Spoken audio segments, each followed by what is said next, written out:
அனைவருக்கும் வணக்கம்.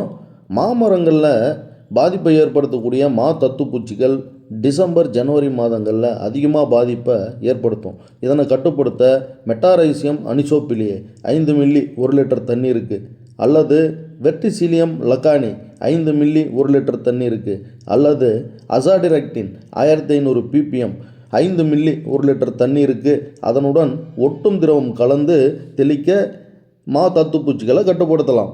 அதே மாதிரி வெப்பர்ஸ்ன்னு சொல்லக்கூடிய கூடுகட்டும் புழுக்களை கண்ட்ரோல் பண்ண அசாடிரெக்டின் 1500 ppm 5 மில்லி 1 லிட்டர் தண்ணீருக்கு அல்லது மெட்டாரைசியம் அனிசோபிலியே 5 மில்லி 1 லிட்டர் தண்ணீருக்கு கலந்து தெளிக்கலாம்.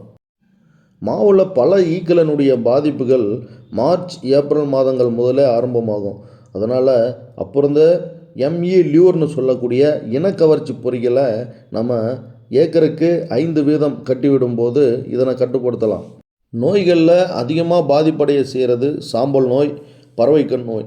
இந்த சாம்பல் நோயை கட்டுப்படுத்த நனையும் கந்தகம் 2 கிராம் 1 லிட்டர் தண்ணீருக்கு கலந்து தெளிக்கும் போது நமக்கு இந்த சாம்பல் நோய் கட்டுப்பாட்டுக்குள்ளே வரும். பறவை கண் நோயை கட்டுப்படுத்த பேசில்லஸ் சப்டிலிஸ் 5 மில்லி 1 லிட்டர் தண்ணீருக்கு கலந்து தெளிக்கும் போது பறவை கண் நோய் கட்டுப்பாட்டுக்குள்ளே வரும்.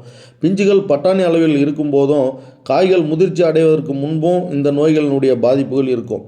கரும்படல பூஞ்சான நோய் தென்பட்டதுன்னா மெட்டாரைசியம் அல்லது வெர்டிசிலியத்தோட நம்ம சோத்து கஞ்சி ஒரு 50 மில்லி 1 லிட்டர் தண்ணீருக்கு கலந்து தெளிக்கும் போது இந்த கரும்படல பூஞ்சான நோய் கட்டுப்பாட்டுக்குள்ளே வரும். பிஞ்சுகள் உதிராமல் இருக்க கற்பூர கரைசலை பிஞ்சுகள் பட்டாணி அளவில் இருக்கும்போதும் அத்திக்காய் அளவில் இருக்கும்போதும் தெளிக்க வேண்டும். எந்த விதமான மருந்துகளையும் பூக்களின் மீது தெளிக்கக்கூடாது.